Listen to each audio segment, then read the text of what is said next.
আমরা ইদানিং দেখতে পাচ্ছি যে প্লাস টক বিডি নামে একটি প্রোগ্রাম হয়, একটি চ্যানেল। সেই চ্যানেলের তমা রশিদ নামে একজন উপস্থাপিকা, তিনি বিভিন্ন সময় বিভিন্ন টিকটকার এবং বিভিন্ন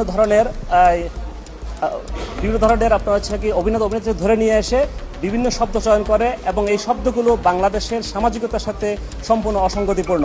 তিনি বিভিন্ন শব্দ চয়ন করে যে শব্দগুলো অশ্লীলতা পরিপূর্ণ এবং কুরুচিপূর্ণ।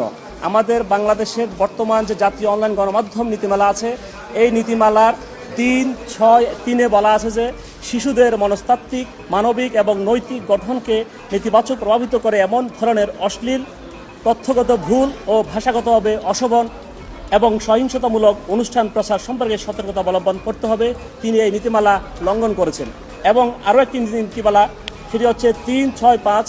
এখানে বলা আছে যে কোনো প্রকার অশোভন উক্তি বা আচরণ করা এবং অপরাধীদের কার্যকলাপের কৌশল প্রদর্শন করা যা অপরাধ সংগঠনের ক্ষেত্রে নতুন পদ্ধতি প্রবর্তনের সহায়ক হতে পারে, এমন দৃশ্য প্রচারের ক্ষেত্রে সতর্কতা অবলম্বন করতে হবে। কিন্তু দুঃখের বিষয়, এই উপস্থাপিকা বিভিন্ন সময়ে বিভিন্ন ব্যক্তিকে যে শব্দ চয়নের মাধ্যমে যে অশ্লীলতা, কুরুচিপূর্ণ সামাজিকতা এবং পরিবার এবং নৈতিক মূল্যবোধের অবক্ষয় সৃষ্টিকারী শব্দগুলো মাধ্যমে অনুষ্ঠান পরিচালনা করে, যেটি আমাদের জন্য বাংলাদেশের একটি আবহমান